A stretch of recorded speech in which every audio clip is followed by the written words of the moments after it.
Hogwarts has a dark twin. It is a 1,000-year-old blind spot, a place so thick with old magic that international wizarding authorities could not see into it for 10 centuries. This is no secret room or hidden basement.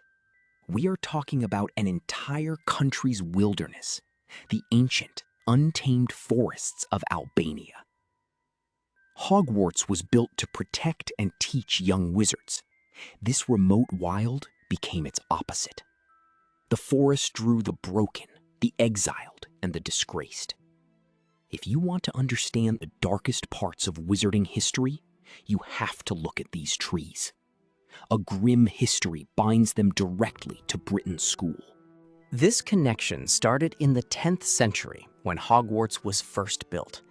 Helena Ravenclaw wanted to outshine her mother, Rowena, so she stole her mother's diadem, a crown that gave deep wisdom to anyone who wore it. Helena did not run to a magical city or another school. She fled straight to the dense forests of Albania. She hid the stolen crown inside a hollow tree deep in those woods, but she could not escape her mother. Rowena sent the Bloody Baron to find her.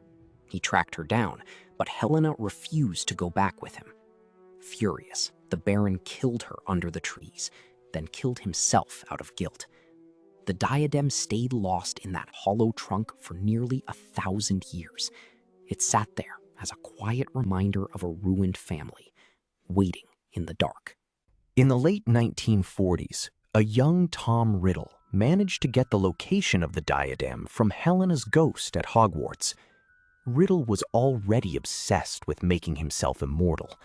He went straight to Albania, tracked down the hollow tree, and pulled the crown out. But he did not just take the prize. He used the moment to perform a terrible act of dark magic. To split his soul and turn the diadem into his third Horcrux, Riddle murdered a local Albanian peasant. It was a brutal loop. The crown Helena stole to make herself smarter was now covered in blood, right in the forest where she died. Riddle took the object back to Hogwarts to hide it, but his connection to the Albanian wild was far from over. On October 31, 1981, Voldemort's body was destroyed at Godric's Hollow. His spirit fled Britain immediately. He did not look for his loyal Death Eaters, and he did not hide in the dark corners of London. Instead, he flew straight back to the remote forests of Albania. For nearly 10 years, Voldemort lived there as a mere shadow. He was barely alive, unable to cast spells, and forced to survive by taking over the bodies of small animals. Snakes were the only creatures that could handle his broken soul. But his presence was a poison. The animals he inhabited suffered, and their lives were cut short by his grip. The local birds and beasts knew something terrible was in the forest, and they avoided the area entirely.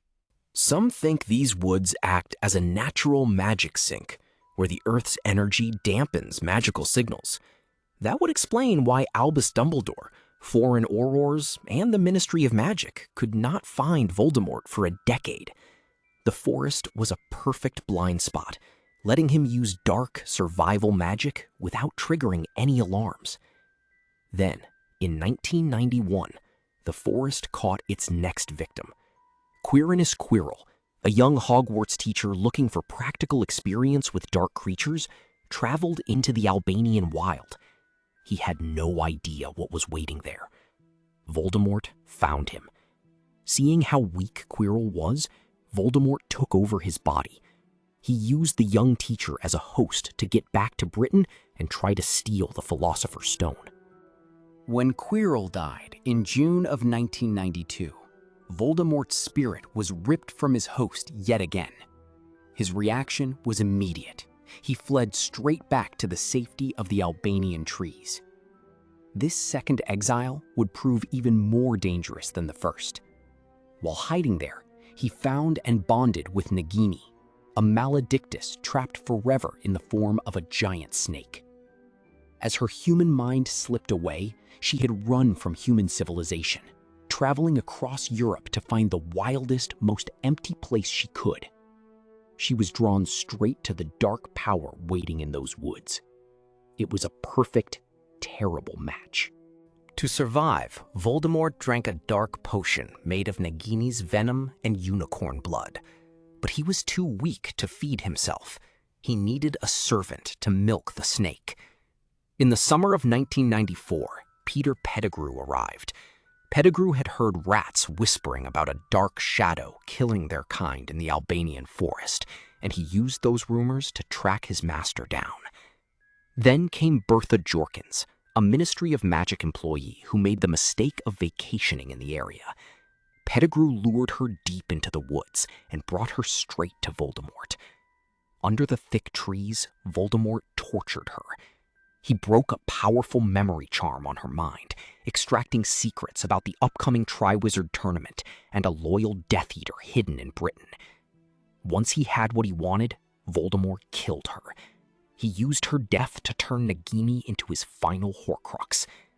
With his strength growing, Voldemort and Pettigrew finally left Albania behind.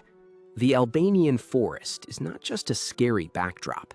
It shows a real contradiction in the wizarding world.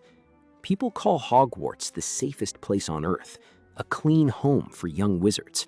But that safety only exists because the school casts its worst secrets, failed students and monsters, out into the unmonitored wild. Hogwarts and Albania are connected. At school, Tom Riddle learned the theory of dark magic. In the forest, he actually did the work. The safety of Hogwarts depended on the deep shadows of Albania to hide its worst failures. In the end, the safest place in the world was tied directly to its most dangerous wilderness, each one constantly feeding